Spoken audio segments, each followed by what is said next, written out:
Olá, você que está aí ligado acompanhando o DigiShow. Hoje é dia do DigiShow Entrevista. Estamos recebendo aqui hoje o Dr. Joaquim Freitas Neto, 15 anos de Direito Criminal, pós-graduado, formado pela Universidade Federal do Pará, membro da Academia Paraense de Júri e também é membro da Abracrim, que é a Associação Brasileira dos Advogados Criminalistas.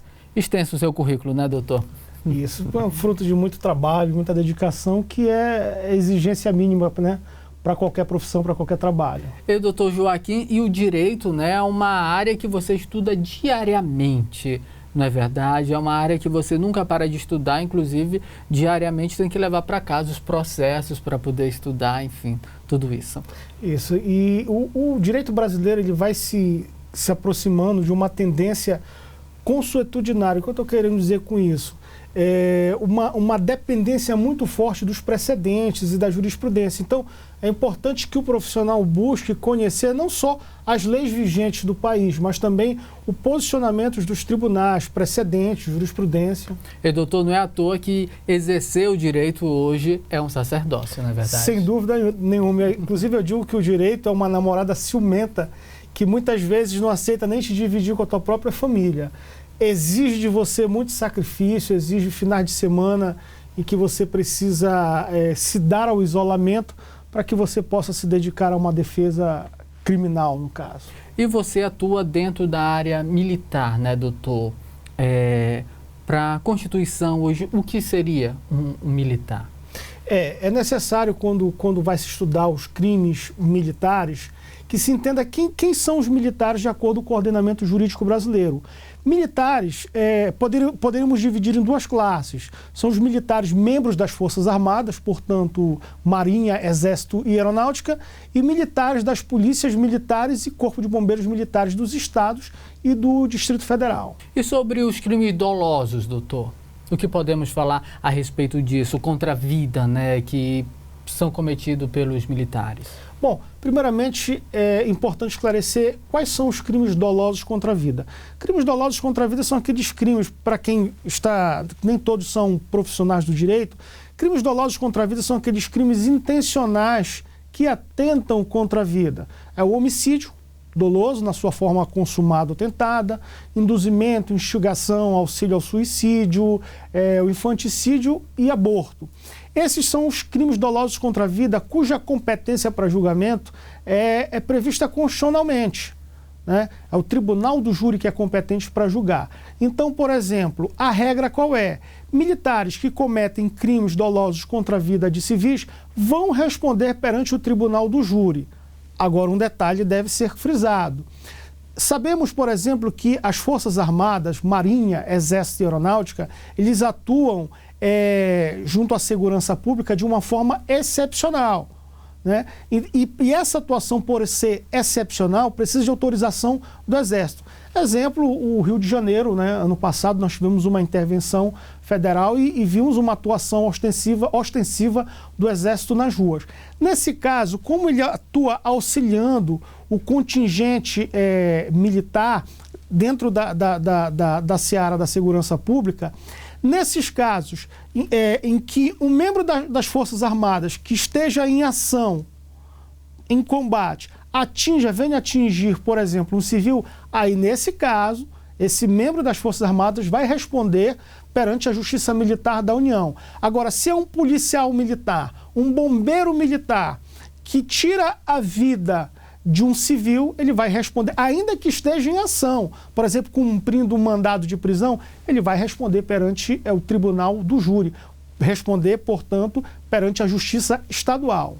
Então, doutor Joaquim, nós sabemos que os policiais militares não podem grevar e nem sindicalizar-se. O que você pode nos falar a respeito disso? Bom, por força, por um mandamento constitucional, militares, e aí eu vou usar um termo amplo, tanto militares das Forças Armadas quanto os militares, policiais militares e bombeiros militares, não podem grevar, não podem se sindicalizar. E a greve, inclusive, pode até mesmo caracterizar crime de motim e revolta. Doutor Joaquim, e motim e revolta se caracteriza como crimes? Sim, são crimes militares por excelência. Estão previstos no artigo 149 do Código Penal Militar. E dentro de uma classificação clássica de crimes militares, seriam o que nós chamamos de crimes propriamente militares, porque são previstos unicamente no Código Penal Militar. Quando falamos de greve, por exemplo, 3, 4, 5 policiais militares numa praça pública reivindicando melhores condições de trabalho, melhoras, por exemplo, remuneratórias, por exemplo, estão ali protestando, aquele ato em si já pode vir a caracterizar o crime de motim e revolta. E quando a gente fala de motim e revolta, é a mesma coisa? Não. Tanto o crime de motim e revolta precisam, como condição para sua configuração, pelo menos 2 militares, 2 ou mais militares, que estão ali, por exemplo, numa situação de oposição a uma ordem hierárquica. O que vai diferenciar o motim da revolta é que na revolta esses militares estarão armados, estarão com armamentos, e não é necessário que essa arma seja de fogo, por exemplo. Eles podem estar com pedaços de pau, pedaços de pedra. Então, e não é necessário também, para caracterizar o crime de revolta, que essas armas sejam utilizadas. Bastam que eles estejam portando essas armas. Então, a greve ela pode vir sim a caracterizar o crime de motim ou revolta. De forma que o traço diferencial entre motim e revolta é que na revolta os amotinados estão armados. Outra questão também, doutor Joaquim. Por exemplo, um militar, ele ingere bebida alcoólica e vai trabalhar. Ele comete um crime? Não necessariamente. O fato do militar ingerir bebida alcoólica e ir trabalhar configura, no mínimo, uma transgressão disciplinar, e esse fato será apurado nas vias administrativas.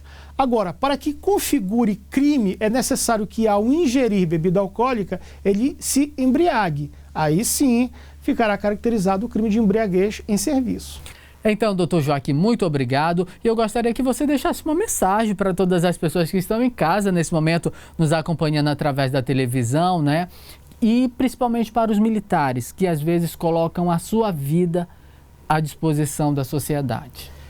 A sociedade e o Estado, eles precisam valorizar mais os seus policiais militares. Eu costumo dizer que o trabalho da Polícia Militar é um dos trabalhos mais difíceis e delicados dentro de um sistema de garantias de direitos e de segurança pública. O policial militar ele é o para-choque do Estado. É o primeiro representante do Estado dentro de um cenário de ocorrência de crimes. Portanto, merece todo o nosso aplauso e o nosso respeito.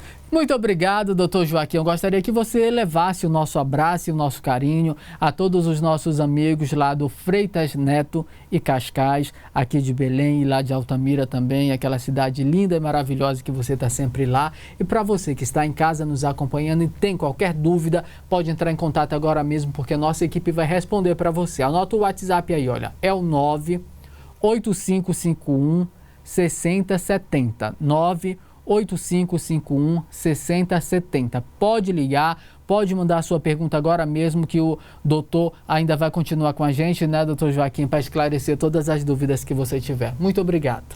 Muito obrigado, satisfação, estamos sempre à disposição. Tá ótimo então. E o DigiShow continua trazendo para você mais um grande sucesso.